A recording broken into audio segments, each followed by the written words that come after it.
कैलाश के पावन कंदराओं में महादेव बैठे थे, ध्यानस्थ होकर के बैठे थे। पार्वती नित्य उनका दर्शन करती है और नित्य दर्शन करके मन में विचार करती हैं, बाकी सब तो देव हैं परंतु ये महादेव हैं, और महादेव होने के बाद भी पूरा विश्व इनका चिंतन करता है, लेकिन ये नेत्र बंद करके किसका ध्यान करते हैं, किसका स्मरण करते हैं? पराम्बा जगदम्बा पार्वती के हृदय में जब ये भाव प्रकट हुआ कि ये किसका ध्यान करते हैं, तब उन्होंने जाकर के एक दिन भोलेनाथ से प्रार्थना करते हुए कहा कि हे भगवान, हे नाथ,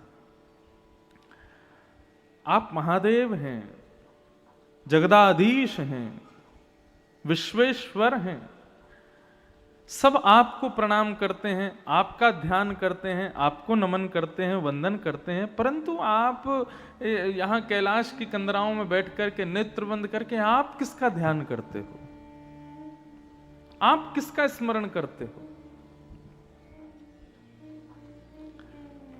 तब भगवान शिव ने पार्वती जी को श्री राधा कृपा कटाक्ष स्तोत्र सुनाया। मुनिंद्र वृंद वंदिते त्रिलोक शोक हारिणी, कदा करिष्यसि माम कृपा कटाक्ष भाजनम। तब भगवान शिव ने ये राधा कृपा कटाक्ष स्तोत्र सुनाया। प्रसंग बड़ा है। नाथ पहले तो श्री कृष्ण का परिचय देते हैं कि मैं किसका ध्यान करता हूं, उसी में ही रमा रहता हूं, और इनका स्मरण करते करते जब मैं इनको स्मरण करते हुए देखता हूं, किनको? कृष्ण को, तब मैं खोज करता हूं कि ये किसका स्मरण करते हैं। तब प्रकट होती हैं किशोरी जी।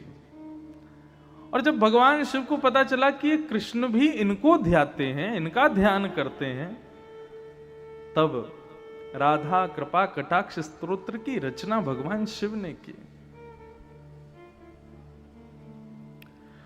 राजा थे,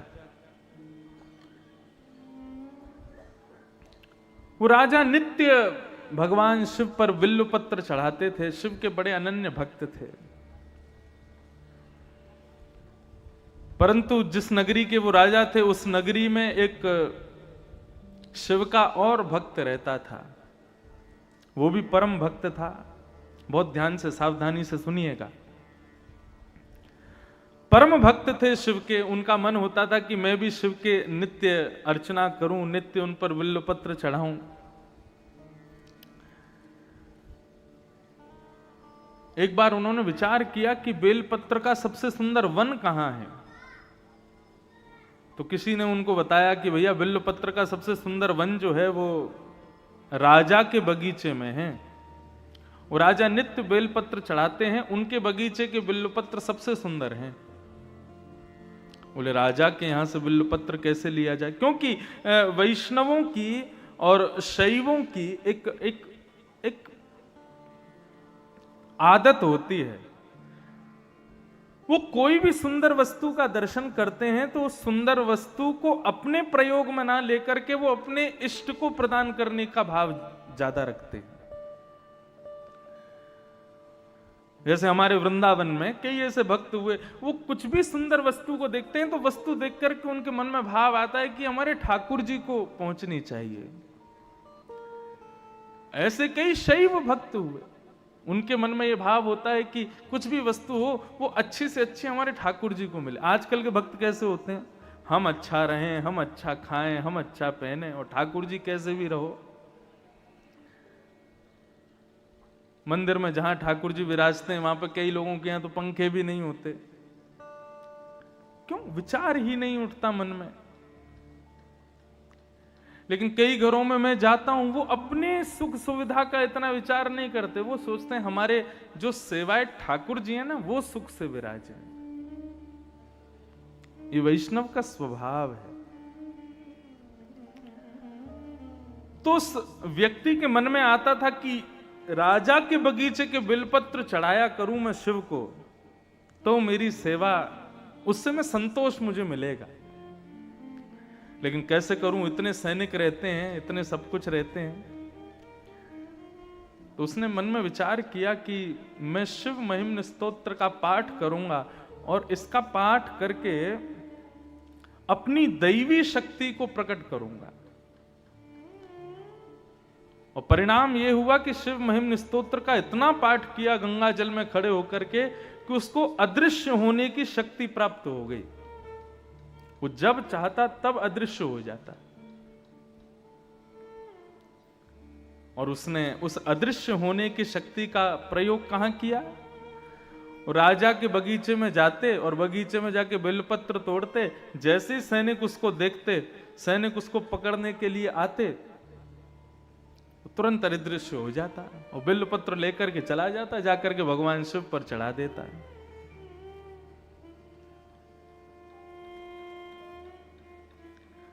राजा को बड़ी चिंता हुई कि मैं इतने बिल्वपत्र अपने बगीचे में उगाता हूं शिव की आराधना के लिए, और ये व्यक्ति अपनी दैवी शक्ति से अदृश्य होकर के सारे पत्रों को ले जाता है, मुझसे पहले चढ़ा देता है।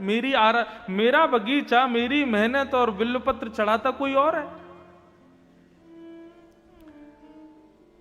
राजा ने ये चिंता जाकर के अपने गुरुदेव को बताई। तो इनके गुरुदेव ने आज्ञा की कि भैया देखो, ये जितनी भी दैवी शक्तियां होती हैं, इनका नाश कब होता है? कुसंग से नाश होता है, दूषित भोजन करने से नाश होता है, दूषित क्रियाएं करने से नाश होता है, और सबसे सहज नाश होता है ठाकुर जी के निर्माल्य पर यदि पैर पड़ जाए तो भी हमारी दैवी शक्तियां नष्ट हो जाती हैं। निर्माल्य मतलब ठाकुर जी के गले में चढ़ा हुआ पुष्प है, पत्र है, प्रसाद है, यदि उस पर आपका पैर लग गया तो पैर लगते ही आपकी दैवी शक्ति नष्ट हो जाएगी। हाँ, केवल इतना है कि जहां मंदिर परिसर है, मंदिर परिसर में अगर चढ़ जाए, पैर कहीं लग जाए ठाकुर जी के निर्माल्य पर, तो दोष नहीं है। मंदिर से बाहर यदि ठाकुर जी के निर्माल्य पर आपने पैर रख दिया तो वो घातक है। आप नेत्र बंद करते हो, ठाकुर जी प्रकट हो जाते हैं, उनका दर्शन होता है, यह भी एक दैवी शक्ति है। लेकिन आपकी भक्ति में, आपकी सेवा में यदि लेश होने लग जाए तो समझ लेना आपने कहीं ना कहीं अपराध तो किया है, किसी निर्माल्य पर चरण तो रखा है।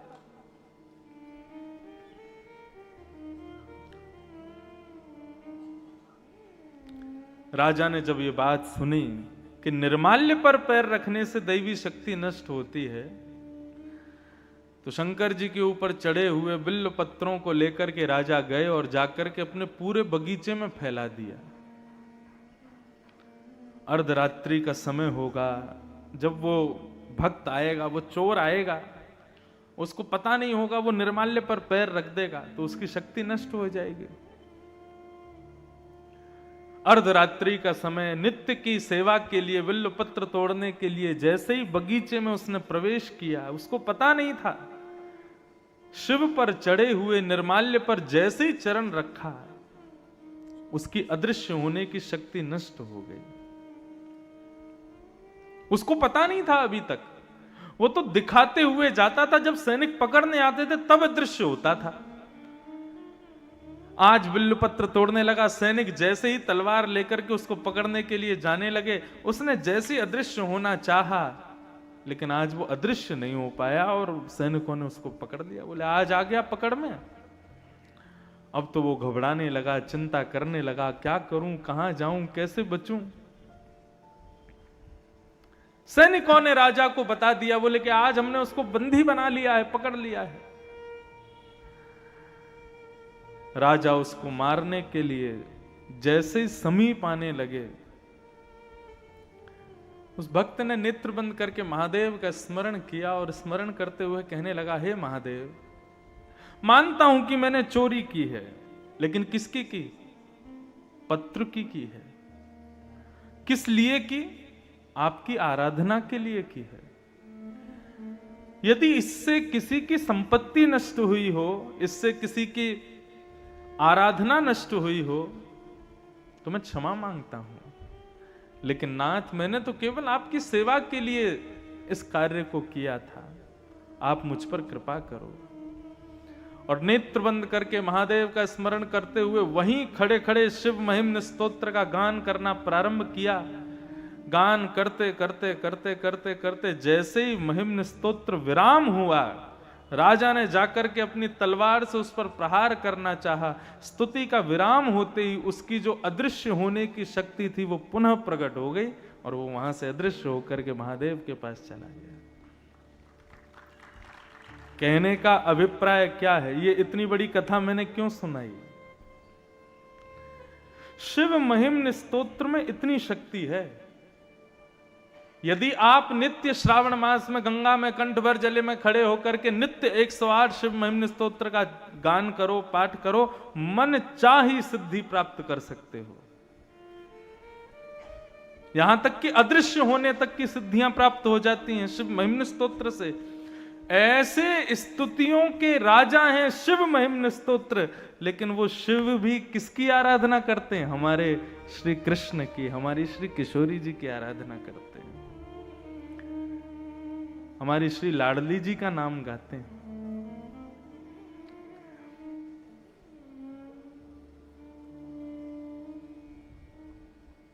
शिव महिम्न स्तोत्र के 108 पाठ, और 108 तो कम बता रहा हूं, 1,00,000 पाठ, एक पुरुष चरण शिव महिम्न स्तोत्र का जितना बल देगा, उतना बल केवल श्री किशोरी जी का एक बार राधा नाम कहने मात्र से प्राप्त हो जाएगा। कहे तो सही। अब सूरदास जी वहां पर ठाकुर जी को धमकी और देते हैं। सूरदास जी नेत्रहीन है, नेत्र नहीं है उनके पास। कोई कहता सूरदास जी आपको तो भगवान ने आंख ही नहीं दी। सूरदास जी बोले मुझे भगवान ने आंख इसलिए नहीं दी क्योंकि ठाकुर जी कहते हैं कि भाई संसार इतना मायावी है, जो इसको देखता है वो इसी का हो जाता है। हे सूरदास, मैं तुझे आंखें नहीं दूंगा ताकि तू मेरे अलावा किसी का होए ही ना कभी। सूरदास जी से किसी ने कहा आपको तो आंख नहीं दी भगवान ने, तो सूरदास जी दूसरा उदाहरण क्या देते? बोले मुझे ठाकुर जी ने आंख इसलिए नहीं दी, संसार को आंख दी है। मानो भगवान सबसे कह रहे हैं तुझको आंख दी, तू अपने आप अपना रास्ता देख करके चल, कहीं गड्ढा हो तो बच के चल, कहीं ठोकर आवे तो बच के चल। मैंने सूरदास को आंख क्यों नहीं दी? बोले सूरदास को आंख इसलिए नहीं दी, बोले इसकी उंगली पकड़ के तो मैं ही चलूंगा। आंख नहीं दी तो सूरदास जी तो खुश होते।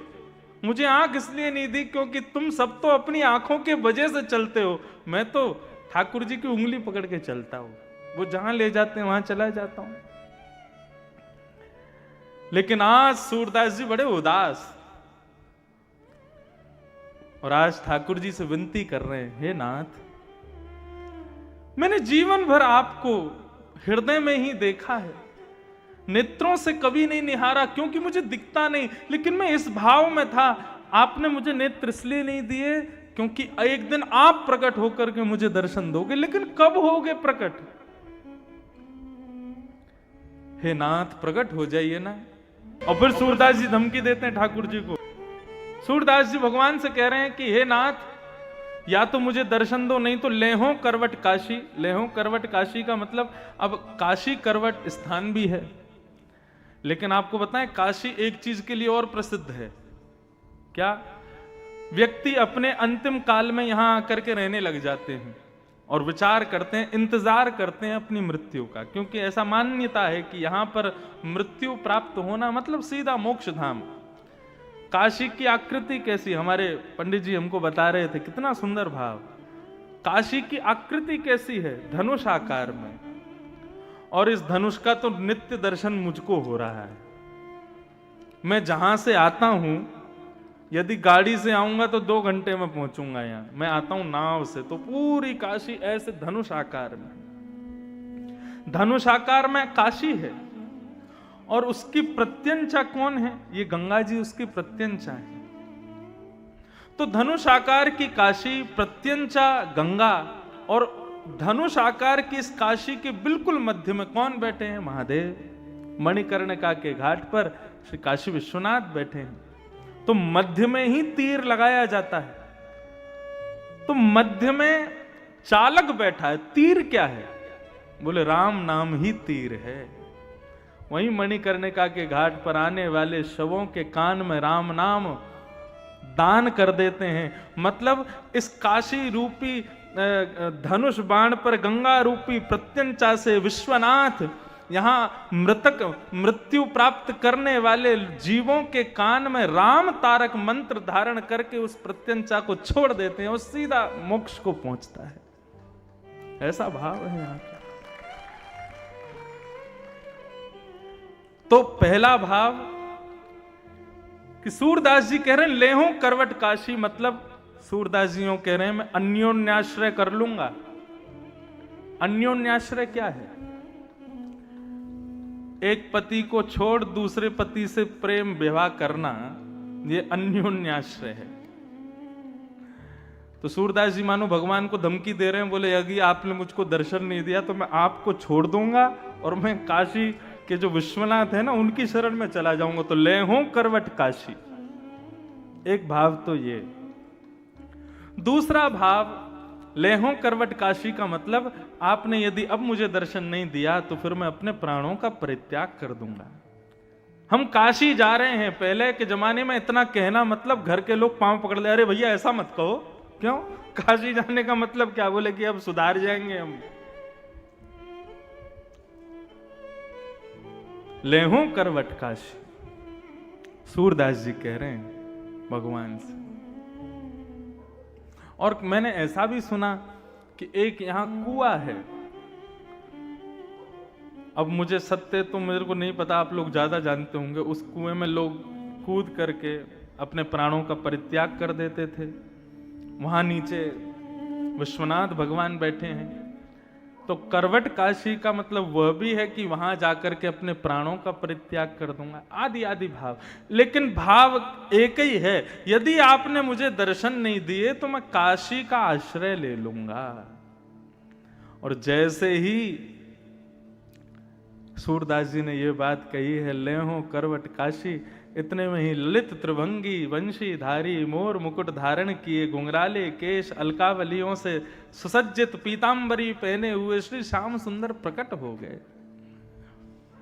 जैसे प्रकट हुए तो नूपुरों की ध्वनि हुई, अंग से इत्र की सुगंधी सूरदास का स्पर्श करने लगी। सूरदास जी बोले कौन है मेरे सन्मुख?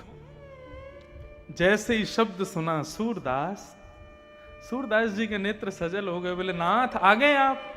बोले हाँ मैं आ गया। और जैसे ही सूरदास जी के नेत्रों पे हाथ फेरे हैं और कहा सूरदास नेत्र खोलो। जैसे ही नेत्र खोल करके देखा, सामने ललित त्रिभंगी ठाकुर जी खड़े हैं, मधुर मुस्कुरा रहे हैं, ऐसा सुंदर स्वरूप धारण करके पधारे हैं। ये देख करके सूरदास जी आनंदित हो गए, रोम रोम का दर्शन करने लगे, एक एक अंग का दर्शन करने लगे और सर्वांगीण अंग का दर्शन करके प्रणाम करते हुए ठाकुर जी से कहने लगे अब मुझे फिर से अंधा बना दो। क्यों? बोले अब इन नेत्रों में आप विराजमान हो गए, मेरे प्रत्येक रोम में आप विद्यमान हो गए, अब मैं इन नेत्रों से किसी और को नहीं देखना चाहता। श्रीमद् भागवत में गोपियां कहती हैं अक्षण वताम फलमिदम न परम विदाम। इतना बढ़िया सूत्र गोपियों ने कहा है। गोपियां कहती हैं इन आंखों से स्विट्जरलैंड देखना, न्यूजीलैंड देखना, कश्मीर देखना, कन्याकुमारी देखना, सिंगापुर चले जाना, आदि आदि देश का भ्रमण करके इन आंखों से देखना, तुमने आंख पाकर के कुछ नहीं किया। धन मिले तो धन का सदुपयोग करो। ये आंख मिली है तो इनका सदुपयोग क्या है कि जो काशी विश्वनाथ आज मंदिर में बैठे हैं, एक स्थिर होकर के बैठे हैं, नित्य उनको देखना भी इन आंखों की सार्थकता नहीं है। इन आंखों की सार्थकता कब हो कि जब तुम गंगा के घाट पर, काशी के किनारों पर जब घूम रहे हो तो एक दिन एकांत में वही विश्वनाथ भ्रमण करते हुए तुमको दिखाई दे जाए, तो समझना इन आंखों को पाकर के हमने इनको सिद्ध किया है। गोपियां कहती हैं, इन आंखों से यदि श्याम सुंदर को चलते फिरते, मुरली बजाते, आनंद करते, रास विहार करते नहीं देखा, तो इन आंखों का तुमने सदुपयोग ही नहीं किया। सूरदास जी कहते हैं, अब आंख मिल गई और आंख को देखना जिसको है वो मिल गया, अब मुझे कुछ नहीं चाहिए। जिन नयनन में पी बसे दूजो ना ही समाए, अब मुझे फिर से नेत्रहीन बना दो। हम में और बाकी के वैष्णव भक्तों में अंतर क्या है? हम अपनी प्रत्येक इंद्रिय से संसार को भोगना चाहते हैं। आंखों से सुंदर देख लें, जीभ से सुंदर खा लें, कानों से सुंदर सुन लें, त्वचा का सुंदर से सुंदर स्पर्श कर लें। इसी की भागदौड़ में हम लोग दिन भर लगे हैं। लेकिन जिस दिन आपकी प्रत्येक इंद्रिय या तो हरि या फिर हर के लिए ही प्रयोग करे अपना, उस दिन समझना कि उन पर कृपा हुई है। नेत्र केवल उनका दर्शन करना चाहें, कान केवल उनको सुनना चाहें, त्वचा केवल उनका स्पर्श चाहे, पैर केवल उनकी तरफ ही चलना चाहें, जिह्वा केवल उनके प्रसाद का सेवन करे, नेत्र केवल उनका दर्शन करें, तब समझना अब वास्तविक हमारा जीवन श्रेष्ठ हो रहा है।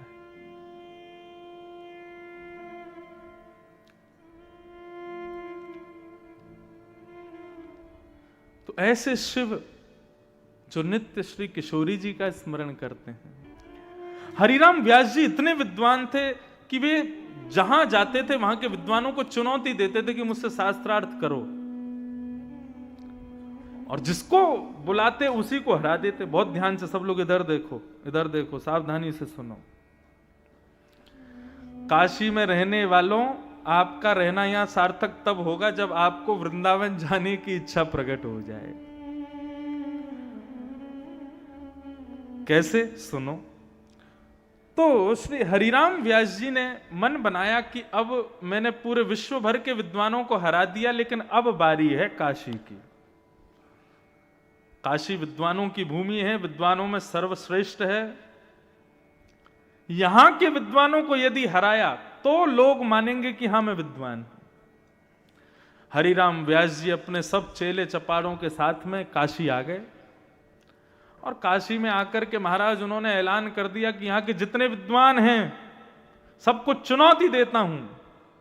उत्तर मीमांसा, पूर्व मीमांसा, 4 वेदों में से किसी भी भाव को, किसी भी पुराण को, किसी भी उपनिषद को लेकर के आओ, शास्त्रार्थ करो, मुझे हरा करके दिखाओ, तो मानूंगा मैं काशी विद्वानों की भूमि है। जब यहां के विद्वानों ने उनकी चुनौती सुनी तो आपस में सबने मीटिंग की, बोले कि भैया कौन जाएगा? सबने कहा, बोले हरिराम व्यास जी साधारण नहीं है, हमने इनका शास्त्रार्थ देखा है, ये अच्छों को हरा देते हैं। हारने में कोई बुरी बात नहीं है, शास्त्रार्थ में तो हारा ही जाता है, एक तो कोई ना कोई हारेगा। लेकिन बात यह है कि उन्होंने विद्वानों को नहीं, काशी को चुनौती दी है। यदि हम में से कोई हारा तो काशी की हार होगी, वाराणसी की हार होगी। तो क्या करें? बोले वाराणसी के राजा के पास चलो। कौन है राजा? बोले विश्वेश्वर। पहुंच गए सब, विश्वनाथ से जाकर के रात्रि प्रार्थना करने लगे, हे विश्वनाथ कृपा करो, ये आए हैं हरिराम व्यास जी, इनसे हमको बचाओ। सब ब्राह्मणों ने जाकर के प्रार्थना की। ब्राह्मण तो प्रार्थना करके चले गए, लेकिन आधी रात में शंकर जी हों चाहे हमारे कन्हैया हों, ब्राह्मणों को दुखी नहीं देख सकते। वैष्णवानाम यथा शंभु, वैष्णवों में तो सर्वश्रेष्ठ हैं शंभु, और वैष्णवों के सर्वधन हैं शंभु। भगवान शिव ने मन में विचार किया, बोले कि भैया काशी की रक्षा की, अब हमारे ऊपर नौक आ गई है। आधी रात में ही एक दीनहीन से ब्राह्मण का वेश धारण किया भोलेनाथ ने, और एक दीनहीन से ब्राह्मण बनकर के, बिल्कुल सादा सरल से ब्राह्मण बनकर के पहुंच गए हरिराम व्यास जी के पास। हरिराम व्यास जी के चेला खड़े थे बाहर, उनसे जाकर के कहा कि महाराज मैं काशी का ब्राह्मण हूं, हरिराम व्यास जी से कुछ पूछने आया हूं।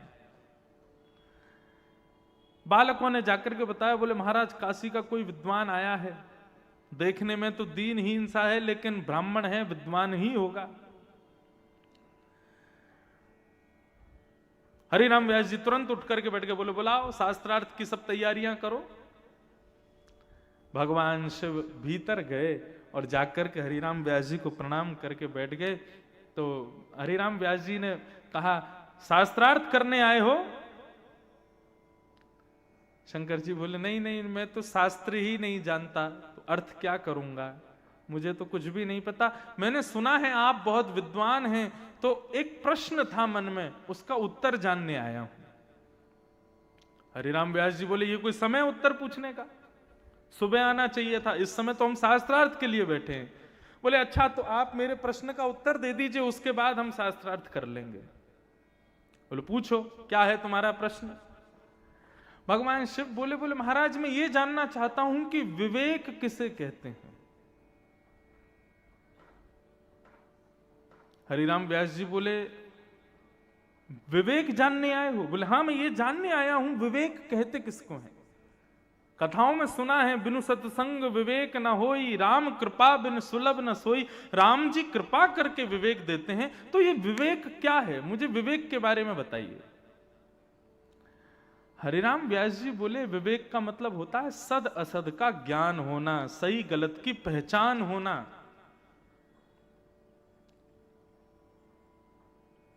सद असद का ज्ञान ही विवेक है।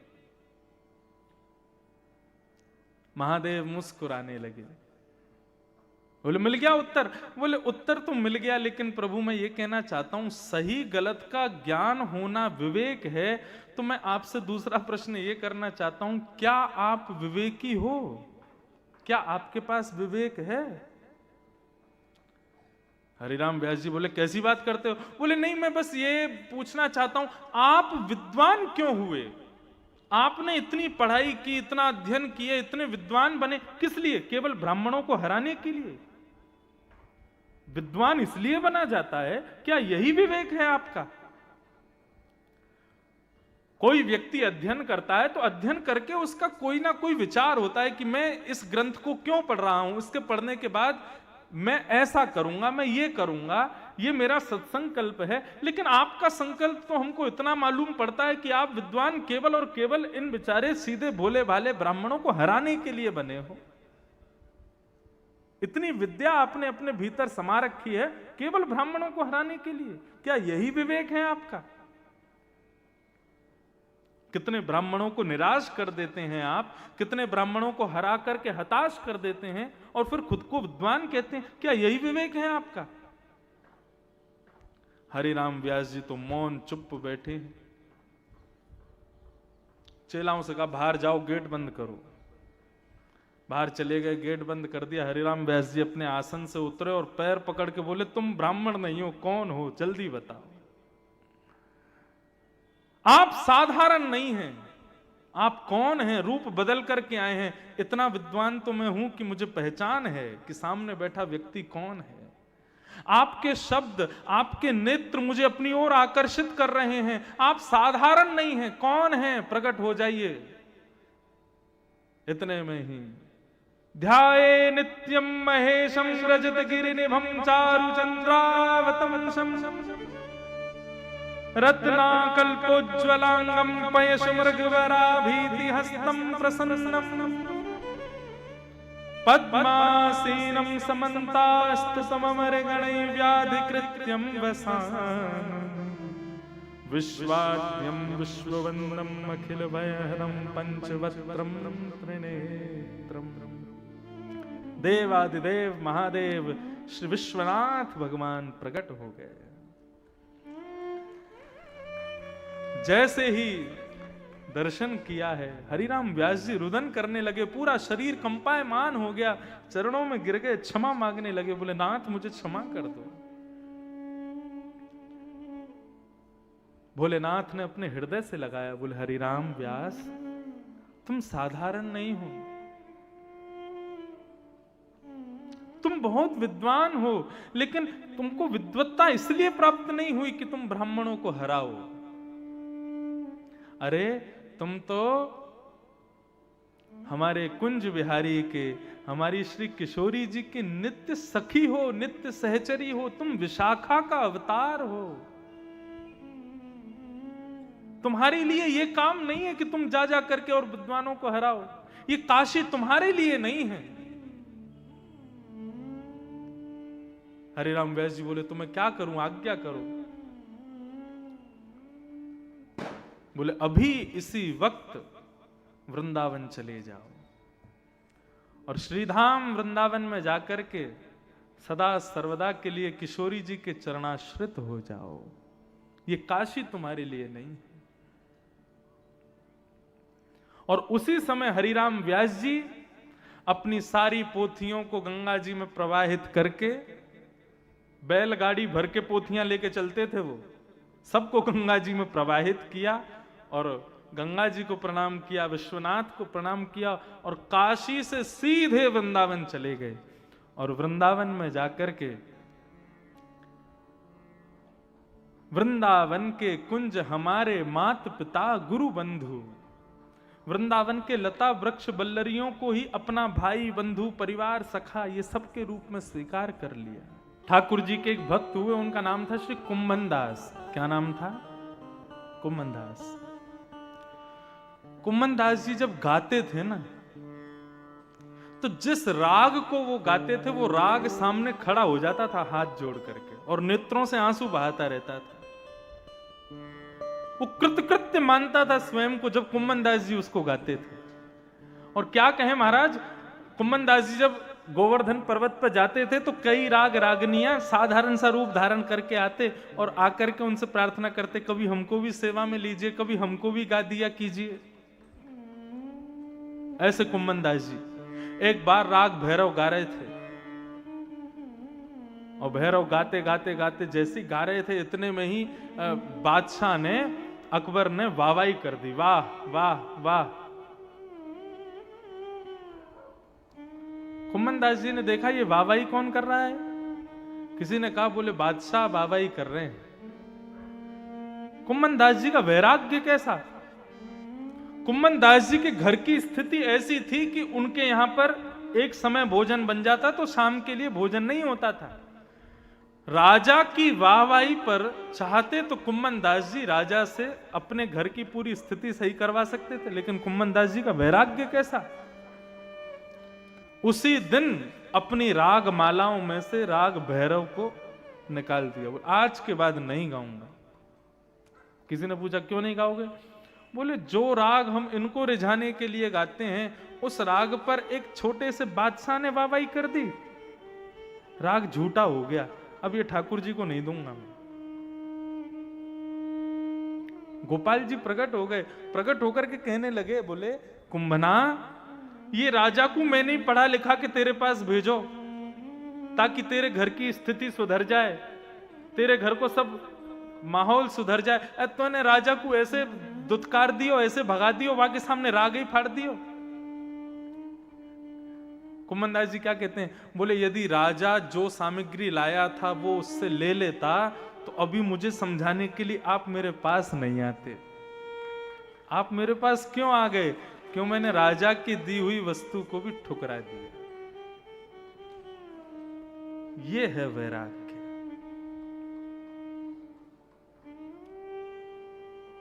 बहुत ऊंची स्थिति है, यहां हम सुन ही सकते हैं, इन स्थितियों को कर नहीं सकते। हमारी गायकी पे छोटा सा विधायक वाहवाही कर दे तो हम उसके पीछे पीछे होलेंगे और विधायक जी हमारा ये काम करवा दो, विधायक जी। बादशाह वाहवाही कर गया कुंभन दास जी के गायन पर। भक्ति महारानी कष्ट में आ गई। नारद जी महाराज ने कहा, देवी तुम चिंता मत करो, तुम्हारा जो भी कष्ट है मैं उसको दूर करूंगा। और नारद जी महाराज सत्कर्म ढूंढते ढूंढते बद्रीनाथ पहुंचे और बद्रीनाथ में जाकर के सनक सनंदन सनत कुमारों को ये बात बताई कि महाराज भक्ति ज्ञान वैराग्य की पीड़ा दूर कीजिए, भक्ति तो युवा है, लेकिन उसके दोनों बालक ज्ञान वैराग्य बुढ़े हो गए हैं। ये कैसे संभव हो सकता है कि मां युवा बालक वृद्ध? इस क्रम को ठीक कीजिए भगवान। तब सत्कर्म के रूप में 5 सत्कर्म बताए सनत कुमारों ने, और 5 प्रकार के यज्ञों का वाचन किया। वो 5 यज्ञ कौन कौन से हैं? कि सबसे पहला यज्ञ कौन सा है? द्रव्य यज्ञ। आप मंदिर में दान दक्षिणा करते हो, ठाकुर जी को पुष्प चढ़ाते हो, माला चढ़ाते हो, बिल्व पत्र चढ़ाते हो, दूध चढ़ाते हो, ये सब द्रव्य यज्ञ है, पहली श्रेणी का सत्कर्म। इससे भी श्रेष्ठ सत्कर्म क्या है? तो कहते हैं तप यज्ञ। तप यज्ञ का मतलब क्या है? देखो, तप का सीधा अर्थ होता है अपने शरीर को थोड़ी अव्यवस्थाएं दे करके भगवत स्मृति करना। जैसे कि आप लोग सब नीचे बैठे हो, एक आसन पर बैठे हो, बार बार अपने आसन नहीं बदल रहे हो, एक ही आसन पर बैठ के पूरी कथा सुन रहे हो, यह भी एक तप है। बार बार कथा में उठना, बार बार आसन बदलना, तुम्हारा तप टूट जाता है। शरीर को व्यवस्थाओं से विमुख करना और फिर भगवत आराधन करना, उसी को तप कहते हैं। तो ठाकुर जी पर दूध चढ़ाना, बिल्वपत्र चढ़ाना, आदि आदि चढ़ाना, ये तो एक निम्न कोटि का तप है, निम्न कोटि का यज्ञ है। उससे श्रेष्ठ यज्ञ क्या है? बोले तप यज्ञ। एक आसन में बैठ करके हरि स्मृति करना, हरि कथा करना, हरि कथा श्रवण करना, आदि आदि ये सब भाव, ये तप यज्ञ। दूसरा यज्ञ। तीसरा यज्ञ कौन सा है? बोले योग यज्ञ है। योग का अर्थ क्या है? योग का अर्थ होता है मिलना। हम किससे संबंध रखते हैं? वैष्णवों से संबंध रखते हैं, भक्तों से संबंध रखते हैं, जिसके सिर पर उर्ध्वपुंड है, त्रिपुंड है, उससे संबंध रखते हैं। जो ठाकुर जी की आराधना करता है, ठाकुर जी की भक्ति करता है, ठाकुर जी का नाम गान करता है, उससे संबंध रखते हैं। यह योग यज्ञ है। जो हरि का नहीं, वो हमारा नहीं, ऐसी भावना।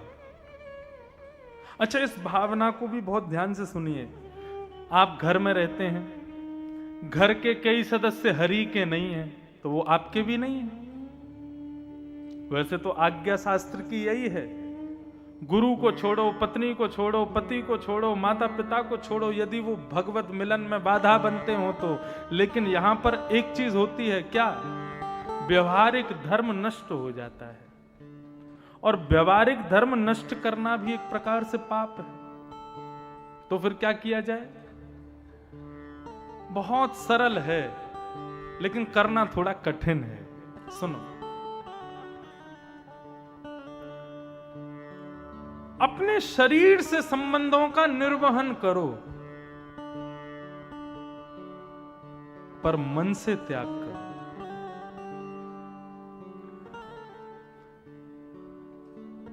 अभी विदेश यात्रा पर था मैं, वहां कई लोग मिले, वो बोले महाराज जी हम बहुत भक्ति करते हैं, लेकिन हम ऐसे देश में रहते हैं, यहाँ पर हमारे पास 4 लोग बैठे हैं, तो वो 4 लोग भी गौ मांस भक्षी हैं, उल्टा सीधा खाते हैं, उल्टे सीधे रहते हैं, क्या करें? उनका संग तो करना पड़ता है। मैंने कहा देखो, हमारे शास्त्राज्ञा करते हैं कि हमारे धर्म में शारीरिक उपस्थिति से ज्यादा मानसिक उपस्थिति को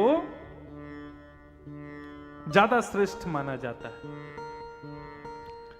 आप शरीर से कहीं उपस्थित हो, लेकिन मन से उपस्थित नहीं हो, तो आपकी उपस्थिति दर्ज नहीं होगी।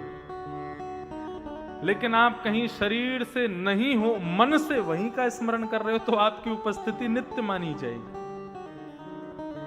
जैसे हमारे यहां गाते हैं, प्यारे राधा वल्लभ लाल, मन रखियो अपने चरणन में। हम भले ही तन से काशी में रहें, लेकिन हे राधा वल्लभ लाल, हमारे मन को सदा अपने चरणों में रखना।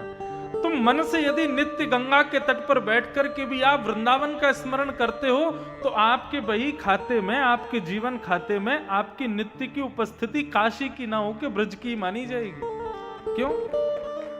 बोले तन से भले ही कहीं भी बैठे थे लेकिन मन से तो नित्य वृंदावन का स्मरण करते थे। तो हमारे यहां तन की उपस्थिति को श्रेष्ठता नहीं मानी गई, मन की उपस्थिति को श्रेष्ठता दी गई है। मतलब आप तन से संबंधों का निर्वहन करो लेकिन मन से ना करो, तो मन से जो काम नहीं किया है वही श्रेष्ठ माना जाएगा। हरि विमुख करने वाले यदि परिवार के भी हैं तो तन से तो संबंध निभाओ, मन से मत निभाओ बस। लेकिन वो मन का त्याग तन पर हावी नहीं होना चाहिए, वो तन पर दिखना नहीं चाहिए। बहुत कठिन है। या तो देखो मीराबाई जैसे हो जाओ, या तो तुलसीदास, रैदास, सूरदास आदि जैसे हो जाओ, बिल्कुल सबको छोड़ छाड़ के चले जाओ। लेकिन सबके बीच में रह रहे हो तो फिर तन के संबंधों को निभाओ, मन से भले ही मत निभाओ। तन के संबंधों का निर्वहन करना चाहिए। ये बात हम क्यों बता रहे हैं? योग यज्ञ, योग यज्ञ का मतलब उनसे संबंध बनाओ जो ठाकुर जी से संबंध रखते हैं। द्रव्य यज्ञ, तप यज्ञ, योग यज्ञ, और उसके बाद चौथा आता है स्वाध्याय यज्ञ। आप नित्य काशी विश्वनाथ दर्शन करने जाओ, उसका जो फल मिलेगा, और नित्य काशी ना विश्वनाथ का दर्शन ना करके नित्य अपने घर में बैठ करके कभी शिव महापुराण का स्तुति पाठ करो, कभी भागवत महापुराण का पाठ करो, कभी रामचरितमानस का पाठ करो, तो काशी के नित्य दर्शन करने से ज्यादा आपको प्राप्त होगा फल, यदि आप स्वाध्याय करते हो। और वो तो सोने में सुहागा हो जाएगा कि आप मानस लेके, पुराणों को लेके वहीं मंदिर में ही बैठ के ठाकुर जी को सुनाओ। सबसे प्यारी आराधना क्या है भगवान की? बिल्व पत्र चढ़ा रहे हैं, दूध चढ़ा रहे हैं, जल की धारा चढ़ा रहे हैं। आज तो मैंने देखा महाराज, सुबह जितनी देर पुजारी जी अभिषेक कर रहे थे उतनी देर तो शंकर जी ऐसे लग रहे थे वाह प्रसन्न मुद्रा में बैठे हों, और जैसे ही पुजारी जी निकले और महाराज भीड़ का आक्रमण हुआ भगवान शिव पर। मैं जब गर्भगृह में गया तो मैंने देखा असंख्य बिल्व पत्र जाने कहां से बरस रहे थे ऊपर से। कोई दूध चढ़ा रहा, एक ने तो लोटा ही फेंक दिया वहीं। मैंने कि शंकर जी सिर पकड़ के बैठ गए होंगे। मेरे हिसाब से आपके जल चढ़ाने से, बिल्व पत्र चढ़ाने से, दूध चढ़ाने से शायद उनको उतनी प्रसन्नता ना हो। वहीं विश्वनाथ के कॉरिडोर के किसी कोने में बैठ कर के मानस की चौपाइयां गा दोगे, भागवत के श्लोक गा दोगे तो महादेव प्रसन्न हो जाएंगे, आनंदित हो जाएंगे। मुझे बुला रहे थे पुजारी जी, अंदर आओ अंदर। मेरा इच्छा नहीं थी, मैंने कहा आपने अभिषेक कर दिया, मैं अभिषेक अपनी वाणी का कर रहा हूं 80 घाट पर, मैं उसी से ही आनंदित हूं। मुझे नहीं ये चढ़ाना, आपने चढ़ा दिया हो गया। ये समझना यही विवेक है। मंदिर में होड़ रहती है कि इसने दूध चढ़ाया है तो मैं भी चढ़ाऊंगा। पॉलिथिन फोड़ के अमूल वाली लेके आएंगे, सीधी धार शंकर जी पे। आहा, महादेव खुश हो गए, अमूल वाला लाया, सस्ता वाला नहीं लाया था।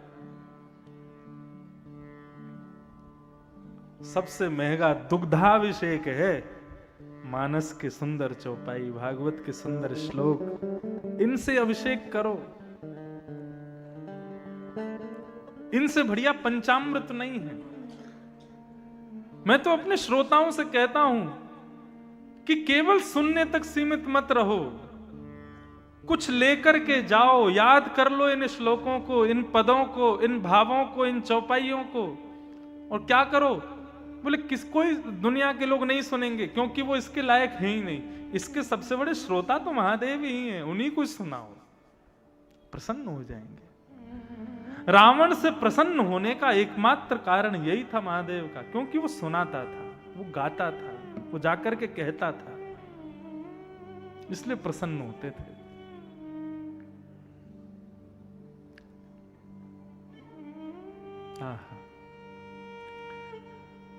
तो द्रव्य यज्ञ, तप यज्ञ, योग यज्ञ और चौथा है स्वाध्याय यज्ञ। और पांचवा यज्ञ क्या है? शुकाचार्य जी ने जो गीत गाया श्रीमद् भागवत का, इस भागवत की कथा सुनना, इससे बड़ा सत्कर्म दुनिया में कुछ नहीं है। ये मैं नहीं कह रहा हूं, स्वयं भागवत कह रहे हैं। 4 यज्ञ बताए, द्रव्य यज्ञ, तप यज्ञ, योग यज्ञ, स्वाध्याय यज्ञ, और सबसे बड़ा यज्ञ क्या बताया? बोले शुकाचार्य जी के द्वारा कही गई भागवत को श्रवण करना, ये सबसे बड़ा यज्ञ है। इसको करने मात्र से सारे यज्ञ प्राप्त हो जाते हैं। नारद जी महाराज को सनत कुमारों ने कहा कि नारद, यदि तुम चाहते हो कि भक्ति ज्ञान वैराग्य का कष्ट दूर हो तो श्रीमद् भागवत की कथा कराओ। नारद जी हंसने लगे, बोले महाराज आप क्या कह रहे हैं? भागवत में इतनी सामर्थ्य है कि वो ज्ञान वैराग्य को पुनः युवान कर देगी। अरे मैंने साक्षात वेद सुना दिया, मैंने साक्षात गीता सुना दी, उससे कुछ प्रभाव नहीं हुआ तो भागवत से कैसे प्रभाव हो जाएगा? बहुत सुंदर बात कहते हैं सनत कुमार। सनत कुमार कहते हैं, कितना अच्छा तथ्य दिया है यहां पर सनत कुमारों ने, आहा मजा आ गया सुन के। क्या कहते हैं? बोले आप कहते हो कि आपने भक्ति ज्ञान वैराग्य को वेद सुना दिए, तो जो काम वेद नहीं कर पाए वो भागवत कैसे करेगी? बंधुओं, वेद में और भागवत में अंतर क्या है? वेदों से ही प्रकट हुई है भागवत।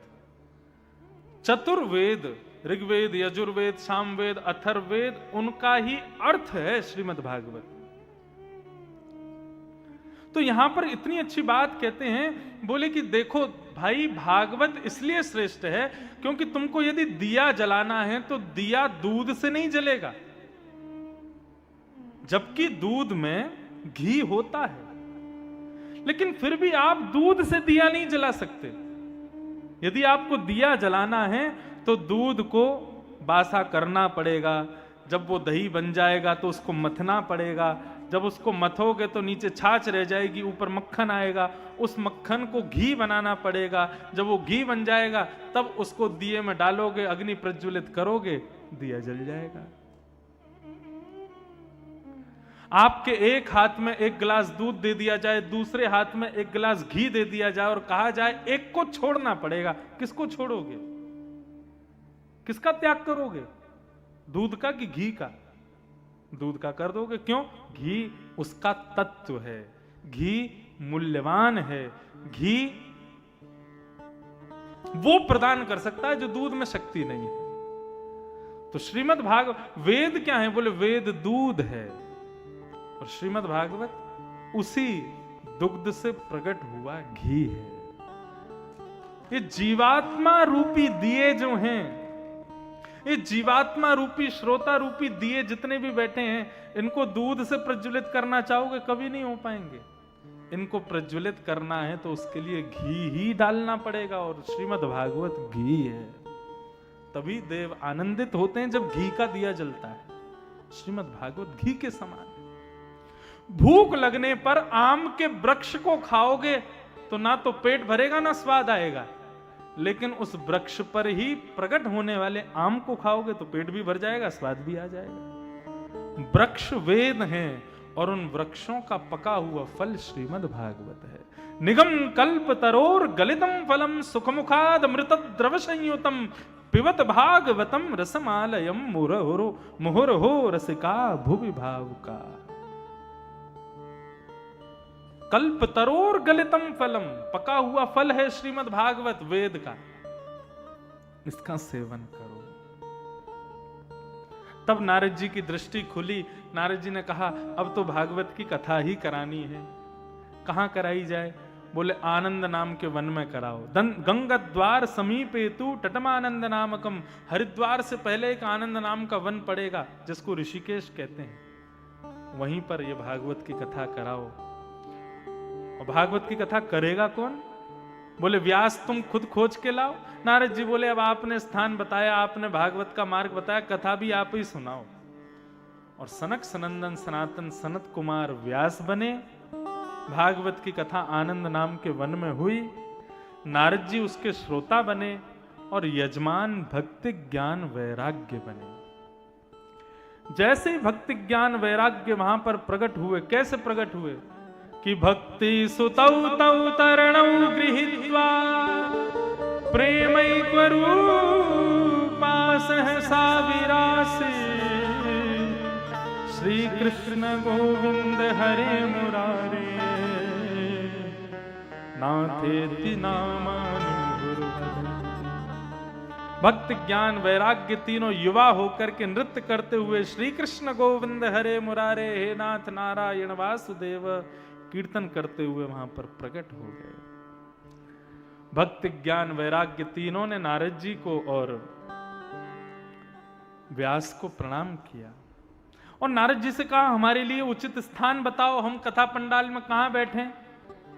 नारद जी ने इतना सुंदर स्थान दिया, बोले कि हे भक्ति महारानी, जितने भी वैष्णव कथा श्रोता बैठे हैं इनके हृदय रूपी आसन पर सुने जाकर और लाइक एंड सब्सक्राइब शुभ भक्ति चैनल। निरंतरम वैष्णव आप सब लोग चैनल को सब्सक्राइब करते हैं, हम आपके लिए ऐसी वीडियो लाते रहेंगे। लाइक एंड सब्सक्राइब शुभ भक्ति चैनल।